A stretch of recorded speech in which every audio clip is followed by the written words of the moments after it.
In the blistering morning heat of his remote ranch, 15 miles from the nearest town, Boone Carter spotted buzzards circling overhead, a grim omen of death.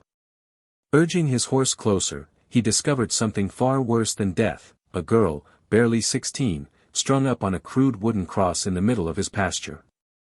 Her wrists were bound with coarse rope, her feet dangling just above the ground. A wooden sign hung around her neck, swaying in the desert breeze, its message carved in what looked like dried blood, "I only listen with my scars." She was alive, her chest rising and falling with shallow, labored breaths. Boone, a weathered rancher of 45, spurred his horse forward, his heart pounding.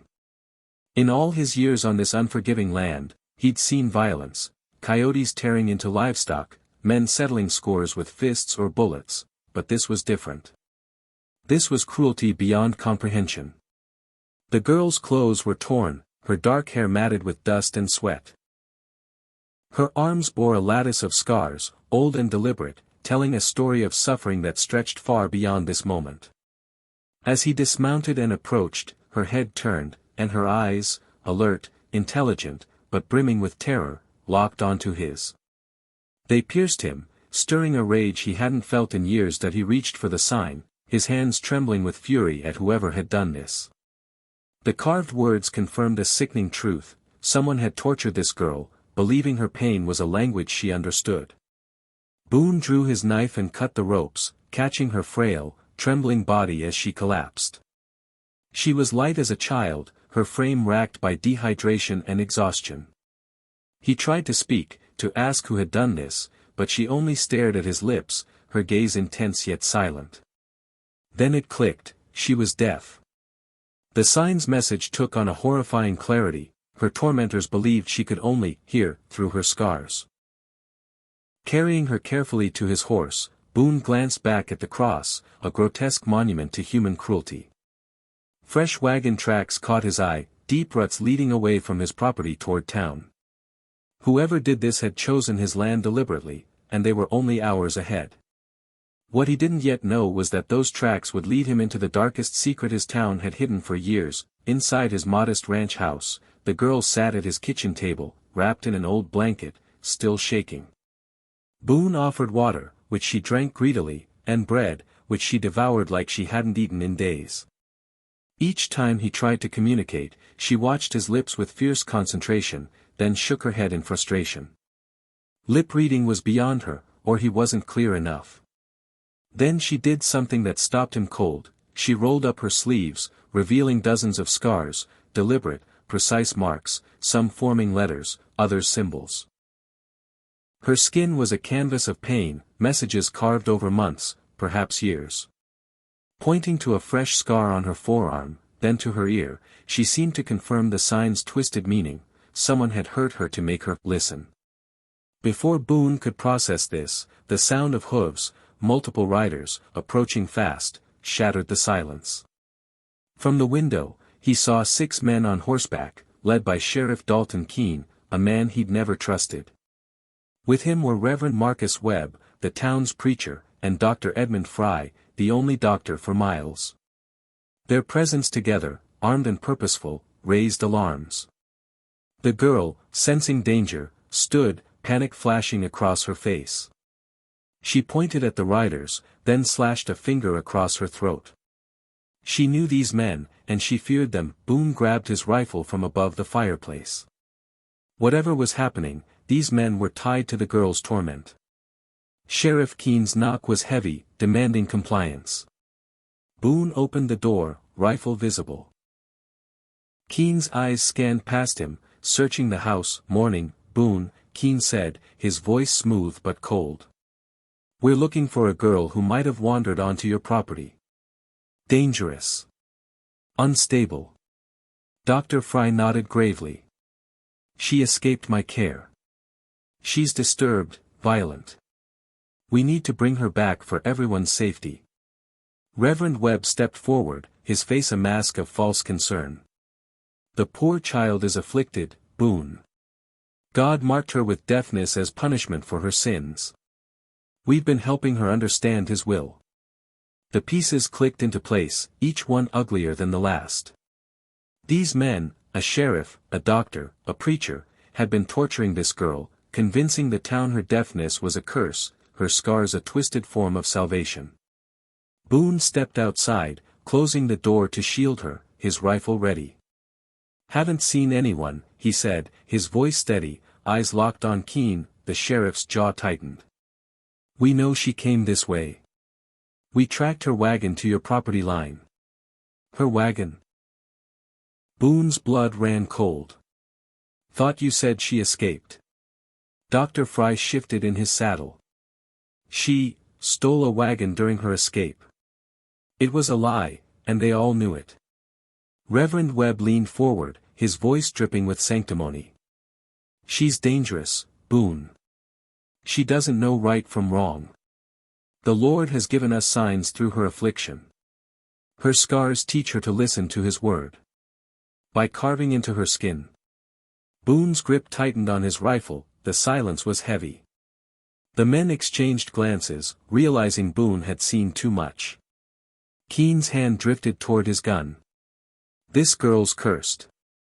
Everything bad in town, crop failures, stillborn babies, disease, started when she arrived 3 years ago." "What kind of bad things?" Boone asked, dread pooling in his gut. Doctor Fry's voice was clinical. "The girl brings misfortune. We've been treating her to contain the curse." "Treating her by torturing her," Boone spat. Reverend Webb's face flushed. "We're saving her soul. The scars help her understand God's word since she can't hear His voice." Then came a sound that changed everything, a scream, not of voice but of pure terror, from inside the house. The girl was at the window, pointing frantically toward the ridge. More riders approached, not lawmen but townsfolk, carrying torches in broad daylight, chanting words that chilled Boone's blood, "Cleanse the curse. Burn the witch." "Word got out," Keene said with satisfaction. "Folks want to finish this properly." The girl, still at the window, rolled up her sleeves again, pointing to specific scars. One stood out, Anna. Boone's wife, dead 3 years ago in childbirth, along with their unborn son. The girl pointed to the scar, then to Dr. Fry, then slashed her throat. She was telling him Anna's death wasn't natural. "She'd been murdered." "Your wife died 3 years ago, didn't she?" Dr. Fry said, noticing Boone's gaze. "Tragic accident. Sometimes the Lord calls people home." "That's when the curse started," Webb added. "Right after this girl arrived. Your wife was the first victim." Boone's mind raced.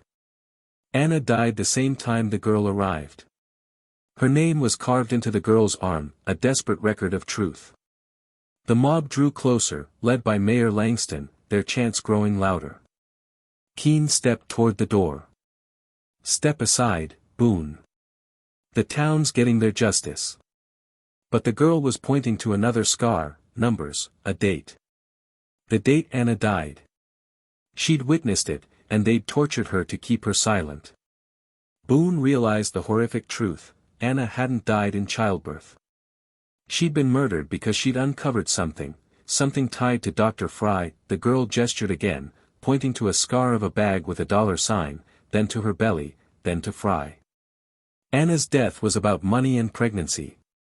Boone's stomach churned as the truth crystallized. Dr. Fry was running a baby-selling operation, performing illegal procedures and selling newborns to wealthy families. Anna had discovered it, and they'd killed her to keep her quiet. "Your wife found our arrangement," Dr. Fry admitted, his voice low. "She saw something in my office that made her curious." "What arrangement?" Boone demanded. Reverend Webb's voice was proud. "We provide a service for families who make mistakes. Dr. Fry helps young women with unwanted pregnancies, and we find homes for the babies with families who pay for discretion." They'd been selling babies, and Anna had stumbled onto their secret. The girl, a clinic worker, had seen it all. Her deafness made them think she was safe, but she'd witnessed Anna's murder and recorded it in her scars. The mob surrounded the house, torches blazing. Mayor Langston shouted, "The girl dies today, and anyone protecting her dies with her." But Boone remembered something Anna had said before she died, nervous and secretive. She'd seen something she couldn't unsee but wouldn't tell him until after the baby was born. She'd been planning to expose them. Anna didn't die in childbirth, Boone said, loud enough for the mob to hear. You murdered her because she found your baby-selling scheme. Murmurs rippled through the crowd. Not everyone knew the truth. The girl climbed out the window, arms raised, scars visible to all. She pointed to Keene, Fry, and Webb, identifying her tormentors, then to the scar of Anna's name, her heart, and Boone. She'd cared for Anna, and her death had broken her. Reverend Webb, desperate, pulled a heated branding iron from a torch. If words won't silence her, perhaps a scar she'll never forget. Boone stepped between them, rifle aimed at Webb's chest. Put it down, or I'll put you down. Look at her arms. Boone shouted to the crowd. Is this your justice? A rancher, Gideon Nash, lowered his torch. Reverend, what's the meaning of those scars? Webb's face twisted. She's a witch. Her scars are devil's marks. But doubt spread. The girl's bravery, her scars naming names and dates, shook the crowd. Boone seized the moment. Dr. Fry's been stealing babies, telling mothers they died, and selling them to rich families. Anna found out, and they killed her. The crowd's murmurs grew louder. Sheriff Keene raised his gun, but Gideon and others turned on him, demanding answers. The girl stood firm, her scars a testament to the truth. Boone knew the fight wasn't over, but the town was waking up. Justice, long buried, was rising.